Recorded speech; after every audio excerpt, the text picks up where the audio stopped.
오늘 우리에게 주신 하나님 말씀은 열왕기상 8장 1절에서 5절, 구약 524쪽입니다. 이에 솔로몬이 여호와의 언약궤를 다윗성 곧 시온에서 메어 올리고자 하여 이스라엘 장로와 모든 지파의 우두머리 곧 이스라엘 자손의 족장들을 예루살렘에 있는 자기에게로 소집하니 이스라엘 모든 사람이 다 에다니무월 곧 일곱째 달 절기에 솔로몬 왕에게 모이고 이스라엘 장로들이 다 이름에 제사장들이 궤를 매니라. 여호와의 궤와 회막과 성막 안의 모든 거룩한 기구들을 메고 올라가되 제사장과 레위 사람이 그것들을 메고 올라가매 솔로몬 왕과 그 앞에 모인 이스라엘 회중이 그와 함께 그 궤 앞에 있어 양과 소로 제사를 지냈으니 그 수가 많아 기록할 수도 없고 셀 수도 없었더라. 아멘. 오늘은 여호와의 궤, 이런 제목으로 말씀을 전하겠습니다. 솔로몬이 성전을 건축하고 난 다음에 이제 성전을 봉헌식을 하는 그 모습이 오늘 나와 있는데, 오늘 이 본문을 통해서 몇 가지 교훈을 얻고자 합니다. 첫째로 우리는 신앙생활 하는데 뭐를 가지고 신앙생활해요? 뭐를 가지고 신앙생활 하죠? 예? 잘 안 들려요. 자, 말씀을 가지고 우리가 신앙생활을 하는데요, 말씀만이 영원하다 하는 거예요.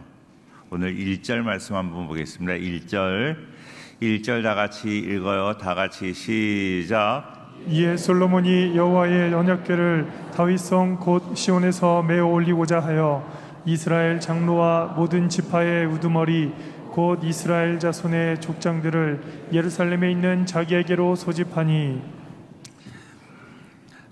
우리 성도님들은 어떠신지 모르겠는데요, 교회에서 어떤 큰일을 할 때 우리 교회에서 지금 여름 성경학교 서머 어드벤처를 하고 있어요. 또 성경 여행을 하고 이렇게 큰 행사를 할 때 막상 그 일을 주최하는 사람들이 그 행사에 제대로 참여하지 않는 모습이 보입니다. 왜요? 그 일을 막 하다 보니까 정작 가장 중요한 그 행사에 참여하지 못할 때가 있어요. 우리 교회에서 부흥회를 한다. 부흥회 귀한 일이잖아요.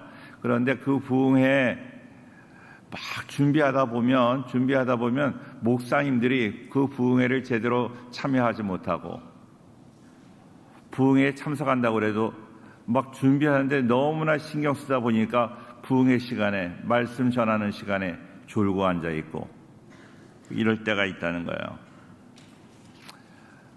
참 그러니까 지금 성전 봉헌식을 하는데, 성전 봉헌식을 하고 막 여러 가지 준비를 하다 보면 지도자들이 그 일에 참여하지 못할 수가 있어요. 모든 사람이 함께 참여해야 한 마음으로 한 뜻으로 그 하나님께 영광 돌릴 텐데 그러지 못할 때가 있다는 거예요. 솔로몬 왕이 이스라엘 백성들을 다 불러 모았어요. 지도자들을 불러 모았습니다. 오늘 1절 말씀을 한 번 더 보여주시면요, 솔로몬이 여호와의 언약궤를 다윗성 곧 시온에서 메어 올리고자 하여 이스라엘 장로와 모든 지파의 우두머리 곧 이스라엘 자손의 족장들을 예루살렘에 있는 자기에게로 소집하니 그랬어요. 그러니까 이스라엘의 지도자들도 함께 와서 하나님께 봉헌 예식을 드려야 된다는 거예요. 참 이거 중요합니다. 어느 누구도 빠짐없이 예배 드릴 때는 다 예배에 참여하셔야 돼요. 목사님들이 더 예배를 잘 참여하셔야 돼요. 지도자들이 먼저 예배를 잘 참여하셔야 돼요. 우리 찬양대 오늘 정말로 막 찬양을 너무 잘하셨어요. 이렇게 오 하고 하는 찬양이 더 어려운 거예요. 무슨 말인지 잘 못 알아듣는 거예요. 아무튼 어려운 찬양을 잘했다는 거예요. 박수 한번 해주세요.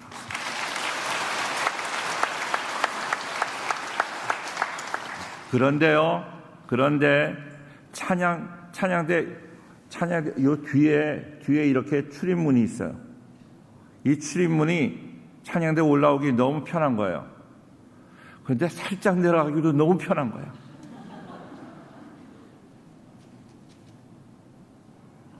찬양만 하고 내려간다면 그 찬양이 무슨 소용이 있겠어요?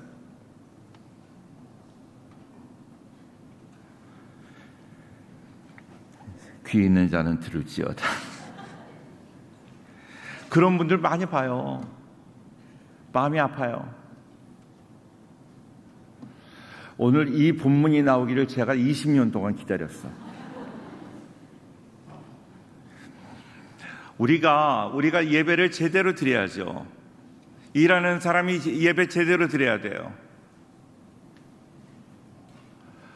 정말로 교회 일꾼들이 예배를 제대로 안 드릴 때가 있어요. 주방 봉사, 식당 봉사한다 그러면 계속 예배 드리는데 이날 하루 이러고 예배 안 드릴 때가 있어요. 안내하시는 분들 안내하다 보면 예배 드리기 힘들어요. 또 어떤 사람이 있나요? 교회 학교 선생님들. 참 정말로 우리가 본질을 벗어날 때가 너무 많아요. 하나님을 믿는다는 게 뭐예요? 하나님께 예배 드리는 거잖아요. 오늘 지도자들을 먼저 다 불렀어요. 지도자들을 불렀어요. 지도자들과 한 마음으로 하나님이 기뻐하시는 그런 예배를 드리기 위해서 지도자들을 먼저 불렀다. 우리 모든 성도님들 교회에서 충성하시는 분들 너무나 귀해요. 그런데 충성한다는 그 이름 하에 예배드리는 가장 중요한 일을 잃어버릴 때가 있는 거예요. 우리 모든 지도자들, 교회에 충성하시는 우리 모든 분들 예배의 승리자가 되기를 축원합니다. 할렐루야. 자, 2절 말씀, 2절 볼게요. 2절입니다. 시작. 이스라엘 모든 사람이 다 에다니멀 곧 일곱째 달 절기에 솔로몬 왕에게 모이고 이스라엘 모든 사람이 다 에다님 월 곧 일곱째 달 절기에 그랬어요. 참 성경이 너무나 어렵게 써 있어요. 어렵게. 에다님 월 일곱째 달 절기라는 것은 뭘 말하는 거 하면 바로 초막절 절기예요. 초막절 절기. 초막절이라는 것은 이 광야의 생활을 하면서 광야에서 이렇게 천막을 치고 생활했던 것을 기억하면서 이 천막을 치고 생활했지만 하나님이 우리를 도와주셨다 하는 그런 하나님의 은혜를 생각하는 그런 절기입니다. 그러니까 언약궤를 옮길 때가 바로 초막절이라 하는 것은 그 하나님의 은혜, 광야에서도 우리를 지켜주신 그 하나님의 은혜를 우리가 잊지 않겠습니다 하는 거예요. 지금까지 어려운 가운데서도 하나님이 우리를 지켜주셨습니다 하는 그 은혜 잊지 않겠다 하는 거예요. 지금 성전을 건축하고 안정이 되었지만 그러나 안정된 삶을 살아간다고 해서 내가 옛날에 어려웠을 때를 잊어버리지 않겠다. 하나님의 은혜를 잊지 않겠다 하는 것입니다. 이거 얼마나 중요한지 몰라요. 우리 올챙이 쪽을 잊어버릴 때가 있어요. 우리가 어릴 때 힘들 때 그때 잊어버릴 때가 있어요. 그때 하나님이 도와주셔서 지금까지 살아온 것을 기억하고 항상 겸손하게 살아가는 우리 모두가 되기를 축원합니다. 4절 말씀 계속 보겠어요. 4절 시작. 여호와의 궤와 회막과 성막 안에 모든 거룩한 기구들을 메고 올라가되 제사장과 레위 사람이 그것들을 메고 올라가매. 자, 오늘 여호와의 궤를 운반하면서 누구 생각이 나는가 하면 그때 그 궤를 운반하다가 그 궤를 함부로 손을 그 궤에다가 손을 댔다가 죽임을 당했던 우사가 생각이 나요. 우사가 생각이 납니다. 그래서 어떻게 하는가 하면 하나님 말씀대로 이 운반하는 데 레위 족속 중에 레위 족속 중에 고앗 자손들이 그렇게 몸을 성결하게 하고 그것을 메고 올라갔다고 이야기를 합니다. 무슨 얘기예요? 아무리 상황이 안 좋다고 그래도 하나님 말씀을 지켜야 되겠다. 하나님 말씀을 지켰다는 거예요. 하나님의 은혜를 잊지 않고 하나님의 말씀을 지키고 모든 사람들이 다 모여서 예배 드리지 않는 그러한 유혹에 빠질 만한 그런 지도자들도 다 모아서 함께 하나님께 예배 드렸다. 봉헌식을 드렸다 하는 거예요. 함께, 다 함께. 이게 참 어려운 거예요. 마음을 합하는 것이 너무 어려워요. 함께 모이는 게 어려워요.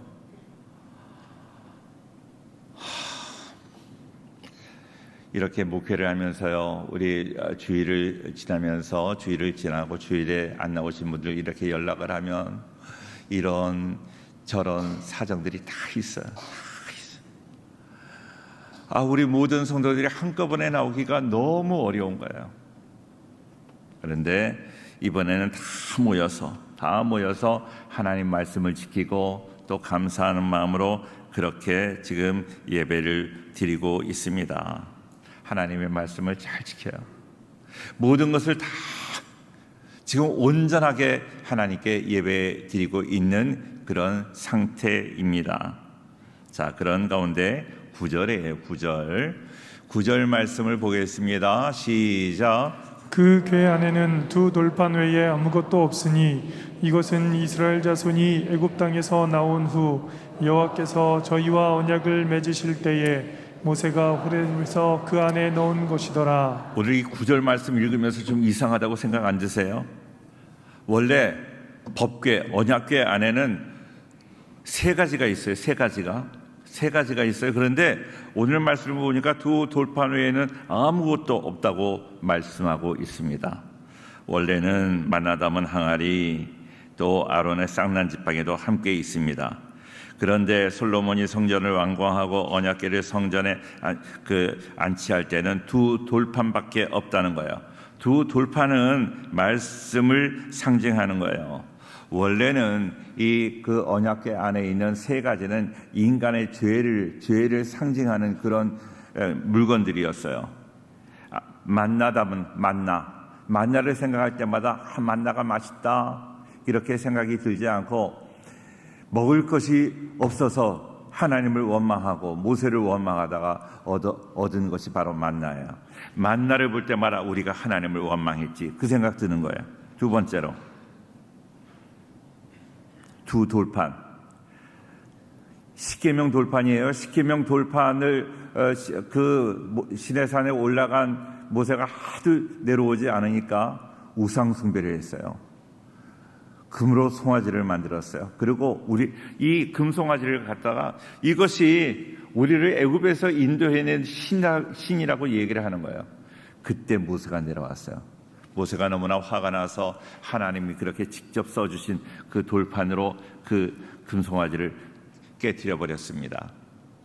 자, 십계명 돌판을 볼 때마다 우리가 우상 숭배했지. 우상 숭배가 생각이 나는 거예요. 자, 세 번째로 아론의 쌍난 지팡이가 있습니다. 너무나 광야 생활이 힘드니까 모세와 아론을 대적하고 불순종하는 거예요. 그 일을 당하고 난 다음에 아론이 장막 밖에 지팡이를 놔두고 하룻밤을 지났는데 하룻밤이 지나고 나니까 다른 사람들의 지팡이에는 아무것도 없고 아론의 지팡이만 싹이 나고 열매를 거두었다 하는 것입니다. 그 지팡이를 볼 때마다 우리가 불순종했지 하는 생각이 나는 거예요. 그 이스라엘의 죄에 대한 흔적이 바로 궤 안에 들어간 세 가지였습니다. 그런데 그 죄를 상징하는 이 세 가지를 집어넣고 그 궤 안에 집어넣고 이 뚜껑을 덮습니다. 그리고 거기다가 제사를 드리고 난 다음에 제물에 피를 뿌리는 거예요. 그래서 그 속죄소 안에 있는 물건들이 하나도 보이지 않도록 피로 덮는 것입니다. 하나님께서 그 우리의 인간의 죄를 보지 않겠다는 거예요. 덮으시는 거예요. 우리는 예수님의 피로 덮음을 받아서 우리는 하나님의 자녀가 되었어요. 우리가 깨끗하게 된 것이 아니라 하나님이 덮어주신 거예요. 덮어주시는 은혜가 지금까지 있었고 앞으로도 이 은혜가 우리 모두에게 있기를 주의 이름으로 축원합니다. 바로 그 죄 위에 예수님의 보혈로 덮어주신 거예요. 그래서 은혜를 베푸는 자리라 해서 시운소라고 말을 합니다. 그래서 언약궤가 그래서 중요한 거예요. 은혜를 베풀어 주시는 그 하나님이 여기에 함께 계신다는 그런 의미지요. 그 의미가 중요합니다. 그런데 솔로몬이 성전을 건축하고 언약궤를 지성소에 안치할 때는 이 두 돌판만 있었다 하는 거예요. 만나 담은 항아리, 아론의 쌍난 지팡이가 사라졌습니다. 그거 필요 없다는 거예요. 그리고 말씀, 죄도 상징하지만 또 말씀을 상징하는 그 두 돌판만 남아 있었다는 것입니다. 하나님의 말씀만 영원하다 하는 것입니다. 이사야 40장 8절 푸른 마르고 꽃은 시드나 우리의 하나님의 말씀은 영원히 서리라 말씀하십니다. 베드로전서 1장 24절에 그러므로 모든 육체는 풀과 같고 그 모든 영광은 풀의 꽃과 같으니 풀은 마르고 꽃은 떨어지되 25절 시작. 오직 주의 말씀은 세세토록 있도다 하였으니 너희에게 전한 복음이 곧 이 말씀이니라. 우리가 이 현대를 살아가는 우리가 하나님의 말씀만 가지고 살아가는 거잖아요. 지금 만나가 없습니다. 만나 담은 항아리가 없습니다. 아론의 쌍난 지팡이도 없어요. 지난번에 빌리그레암 목사님 아드님이 오셔서 그 집회를 했어요. 그 집회에 가봤더니 지팡이를 하나씩 주더라고. 모세가 가졌던 그 능력의 지팡이를 상징하는 그러한 지팡이를 하나씩 줘요. 그래서 거기 참석했던 분들은 다 지팡이를 받아가지고 왔어요. 저희 집에도 저희 아내가 하나 받고 제가 지팡이를 하나 받고, 지팡이를 아무리 가져도 능력이 생기지 않더라고요. 그 지팡이가 문제가 아니라 하나님 말씀대로 살아가야 하나님이 은혜도 주시고 능력도 주시고, 할렐루야, 말씀 안에 살아가는 우리 모두가 되기를 주의 이름으로 축원합니다. 두 번째로 겸손해야 돼요. 13절 말씀, 13절을 보겠습니다. 13절 시작. 내가 참으로 주를 위하여 계실 성전을 건축하였사오니 주께서 영원히 계실 처소로소이다 하고. 성전의 언약궤를 안치한 후에 솔로몬은 백성들을 향해서 연설을 합니다. 내가 참으로 주를 위하여, 자막 비춰주시면 좋은데, 주를 위하여 계실 성전을 건축하여 싸우니 주께서 영원히 계실 처소로소이다. 하나님께 영광 돌리는 것 같은 그런 느낌도 있지만 자기를 높이는 이름이에요. 자기를 높이는 연설이에요. 내가 주를 위하여 계실 성전을 건축했다, 그렇게 이야기를 합니다. 하나님은 너무나 크신 분이기 때문에 성전에만 계실 수 없어요. 그래서 하나님은 성전 건축하는 걸 그렇게 원하지 않으셨어요. 그걸 솔로몬도 알고 있었어요. 그럼에도 불구하고 내가 성전을 건축했다, 이 큰 일을 내가 했다, 내가. 솔로몬은 하나님이 크신 분인 줄 알았어요. 성전에만 계시지 못하는 분인 걸 알았어요. 27절 말씀 보면요, 같이 한번 읽겠습니다. 시작. 하나님이 참으로 땅에 거하시리이까 하늘과 하늘들의 하늘이라도 주를 용납하지 못하겠거든 하물며 내가 건축한 이 성전이오리이까. 하나님께 영광 돌려야 될 그 시간에 자기의 이름을 높이고 있는 것입니다. 내가 정말로 하나님의 자녀입니다. 나는 하나님께 영광 돌려야 될 그런 존재입니다 하는 것을 기억하고 항상 하나님께 기도하지 않으면, 항상 내가 그 마음이 변하지 않도록 하나님 앞에 내가 신실하게 살아가지 않으면 나는 금방 나를 드러내고 싶어하는 그 유혹에 다 빠져버려요. 내가 나를 드러내고 내가 높아지고, 얼마 가지 않아서 나의 겸손은 다 없어져 버려요. 헌신과 순종은 교만과 야만과 방종과 이런 모습으로 변하게 되는 것입니다. 솔로몬은 정말로 하나님 앞에 부단히 기도하지 않았어요. 그러니까 그렇게 유혹에 쉽게 넘어가 버리는 거예요. 하나님의 영광을 위하여 쓰여져야 하는 그의 재능들은 이기적인 목적으로 사용되었습니다. 그 결과 하나님께서 그에게 은혜로 지혜를 주셨어요. 지혜의 왕 여디디아라는 하나님께 사랑을 받는다는 별명도 가지고 있었어요. 그런데 그러던 사람이 하루아침에 폭군이 되어버립니다. 백성들을 괴롭히는 사람이 되어버리고 그 나라도 완전히 하나님이 떠나시고 그 나라도 둘로 나눠지게 되었습니다. 우리가 이 세상에서 그냥 편안히 그냥 영원히 잘 살 것 같죠? 절대 그러지 않아요. 하나님은 지금도 살아계세요. 아멘. 잘하셔야 돼요. 하나님이 살아계시다는 것, 우리를 도와준다는 의미도 있지만 내가 하나님 앞에 제대로 살지 않으면 하나님 금방이라도 우리를 버리시는 거예요. 하나님의 영광이 떠나면 그때부터 우리는 비참하게 살아갈 수밖에 없는 거예요. 그렇게 겸손하던 하나님께 그렇게 쓰임받았던 솔로몬, 성전을 건축했지만 하나님께 버림받아요. 성전 건축하는 게 중요한 게 아니더라고요. 하나님 말씀 앞에 겸손하게 성전을 건축하지 못했다 할지라도 늘 겸손하게 살아가는 그것이 중요한 거예요. 겸손하다 하는 것은요, 겸손하다 내가 마음을 낮추는 것이 아니라 하나님을 인정하는 거예요.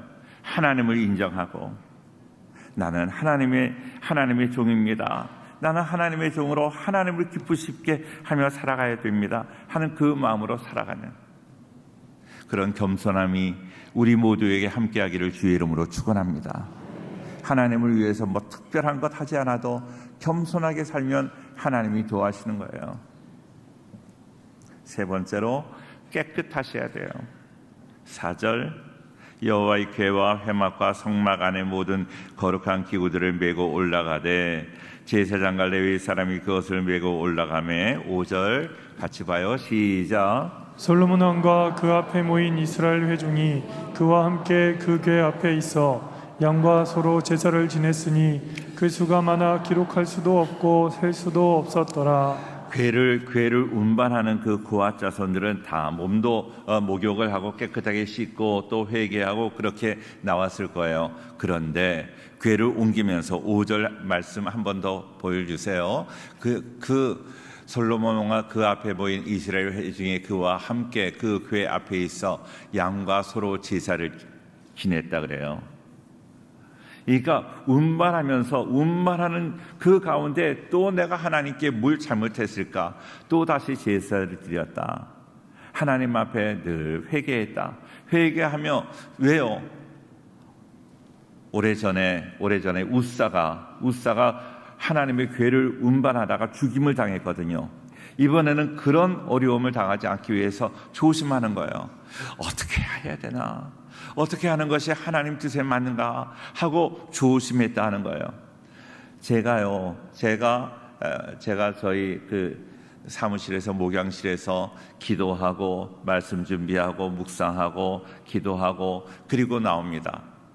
그리고 예배드리러 찬양대에 기도해드리고 올라와요. 올라와서 또 기도해요. 또 올라오면서 내가 또 무슨 잘못된 생각, 하나님 앞에 올바르지 못한 뭐가 있을까 또 회개하고 또 기도하는 거예요. 그런 것처럼 오늘 운반하는 그 사람들이 또 운반하기 전에도 짓고 그 전에도 회개하고 그 전에도 기도했지만 또 회개하고 또 기도하고 또 제사 드리고 그랬다 하는 거예요. 참 이 마음이 중요해요. 이것이 예배드리는 마음이에요. 항상 부족하기 때문에 늘 하나님 앞에 올바로 서려고 날마다 회개하고 날마다 기도하고 나를 돌아보고 하나님 말씀을 묵상하고 조심하고 이런 마음, 그 마음을 하나님이 원하시는 거예요. 그냥 풀어진 마음으로 살아가는 것 아니라 항상 하나님이라면 어떻게 하실까? 예수님이라면 어떻게 하실까?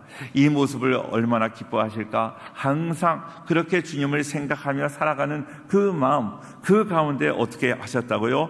하나님의 영광이 임한 거예요. 하나님이 임재하셨다는 거예요.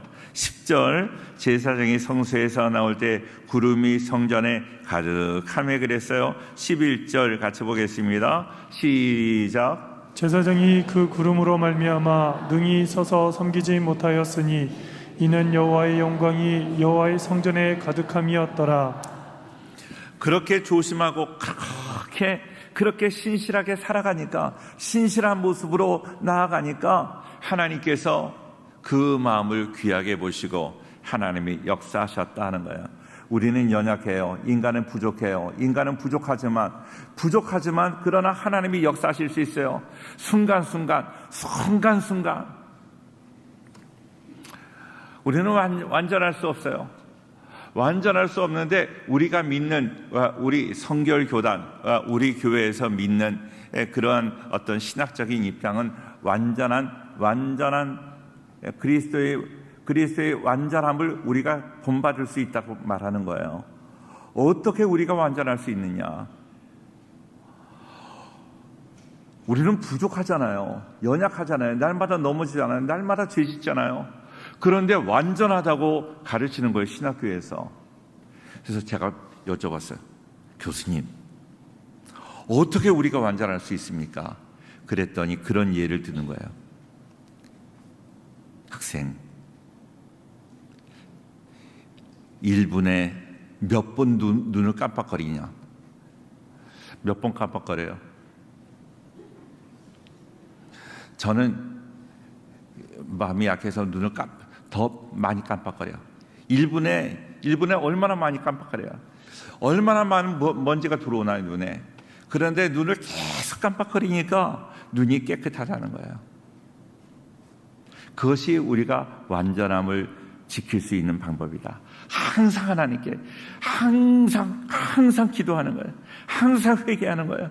항상 나를 돌아보는 거예요. 그거를 하나님이 원하시는 거예요.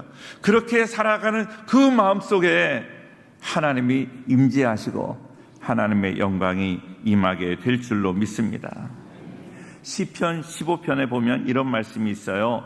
여호와여, 주의 장막에 머무를 자 누구오며 주의 성산에 사는 자 누구오리이까? 조금 길지만 제가 읽어볼까요? 정직하게 행하며 공의를 실천하며 그 마음의 진실을 말하며 그의 혈연함을 허물하지 아니하고 그의 이웃에게 악을 행하지 아니하며 그의 이웃을 비방하지 아니하며 그의 눈은 망령된 자를 멸시하며 여호와를 두려워하는 자를 존대하며 그의 마음에 서원한 것은 해로울지라도 변하지 아니하며 이자를 받으려고 돈을 구워주지 아니하며 뇌물 받고 무죄한 자를 해하지 아니하는 자니 그랬어요. 자, 시편 15편은요, 시편 15편은 하나님의 성산에 주의 장막에 머무를 자가, 하나님과 함께 할 자가 누구냐, 하나님의 영광이 함께 할 자가 누구냐 하고 말하면서 계속해서 다른 사람을, 주변에 우리의 일상적인 생활을 말해요. 정직하게 행하고 공의를 실천하고 마음의 진실을 말하고 남을 허물하지 않고 이웃에게 악을 행하지 아니하고 일상생활, 일상의 삶을 강조하는 거예요. 일상을 부족함이 없이 살아가야 하나님의 성산에 이룰 수 있다는 거예요. 이 말씀이요, 얼마나 제 마음이 감동이 되는지 몰라요. 우리 성도님들 오늘 이렇게 예배 잘 드리는 거 너무 감사해요. 그런데 지난 일주일 동안도 이렇게 사셨어야 돼요. 지난 일주일 동안은 엉망으로 살고, 그리고 주일날만 와서 막 주여 하고 그러면 하나님의 영광이 임하지 않아요. 왜 지난 일주일 동안 엉망으로 사셨나요? 아멘이 한 사람도 안 하니? 오늘 예배 잘 드리는 거, 오늘 정성을 다해서 예배 드리는 건 너무 귀해요. 오늘보다 더 귀한 것, 지난 일주간의 삶이에요. 일주간의 삶, 그 삶도 하나님이 나와 함께 하시는 것처럼 내가 늘 하나님 앞에 신실하게 다른 사람에게 선을 베풀며 그렇게 살아가는 그걸 보시고 하나님이 역사하신다는 거예요. 오늘 궤를 메고 올라가는 그 사람들이 조심하고 내가 어떤 잘못이 있을까 조심하고 하나님 앞에 그렇게 올라가는 그 마음을 하나님이 귀하게 보시고 하나님의 영광이 가득 차게 된 줄로 믿습니다.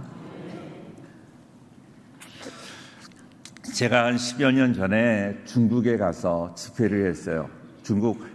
한국 사람들, 이 조선족을 대상으로 집회를 한 것이 아니라 한족, 어떻게 그게 연결이 돼가지고 제가 한족, 그러니까 중국 사람, 원래 중국 사람들을 위해서 제가 집회를 했어요. 우리 교회보다 한 2배 정도 된 큰 교회. 그래서 집회를 하는데요. 거기는 사회주의예요. 공산당이 있어요. 그리고 외국인이 나와서 집회하는 것이 불법입니다. 그런데 저를 초청을 했어요. 그리고 저보고 이게 불법인데 저보고 집회를 인도하라니까 참 난감했어요. 근데 집회를 인도하는 분이 이거 불법입니다. 목사님 신원도 아마 우리 공산당에서 다 알고 있을 거예요. 막 그렇게 이야기를 하면서 저보고 집회를 하라는 거예요.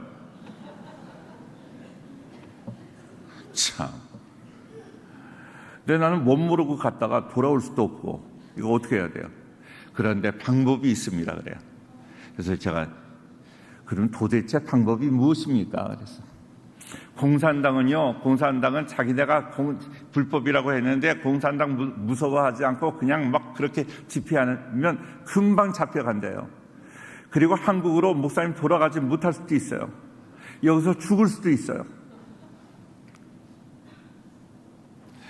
공산당을 두려워해야 된다는 거야.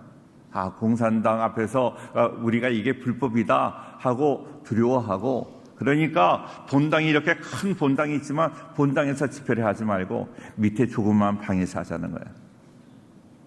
우리 교회로 말하면 솔로몬 기도실 같은 그런 데에서 그냥 하고, 공산당을 두려워하고 사람들도 이렇게 몰래 오는 것처럼 하고 목사님도 좀 이렇게 공산당 두려워하는 그런 걸 보여야 그들이 그냥 봐준다는 거예요.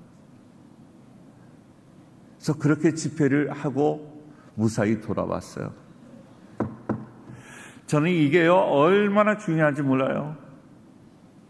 2부 예배 우리 한진희 선교사가 예배를 참석했다가 그 얘기를 듣고, 목사님, 이집트에서 사역을 하는데 이집트도 그래요. 정부를 무서워하지 않고 선교사가 막 마음대로 하면 다 잡혀간다네. 정부를 두려워하는 것처럼 하고 막 이렇게 숨어서 하는 것처럼 하고 그런 흉내만 내더라도 정부에서 봐준다는 거예요. 자, 우리는 흉내는 내지 않지만 하나님을 두려워하셔야 돼요. 하나님이 만군의 주 여호와이신 것을, 이 세상의 주관자인 것을 기억하고 항상 하나님을 두렵고 어떻게 해야 하나님 뜻대로 살아갈까 몸부림하고 늘 회개하고 기도하고 조심하고 하나님 말씀에 비추어보고 나를 고쳐나가고, 그래야 하나님께서 역사하실 줄로 믿습니다. 너무나 오만방자하게 내 마음대로 한 일 동안 살다가 주일날 나와서 주여 한다고 해서 하나님 절대로 역사하지 않아요. 오늘보다 지난 한 주간 동안의 삶이, 일상적인 삶이 하나님 앞에 두렵고 떨리는 마음으로 신실하게 살아야 하나님의 영광이 임하게 될 줄로 믿습니다. 항상 하나님 앞에 신실하게 살아감으로 언제나 하나님의 영광이 떠나지 않는 우리 복된 우리의 모든 성도가 되기를 주의 이름으로 축원합니다.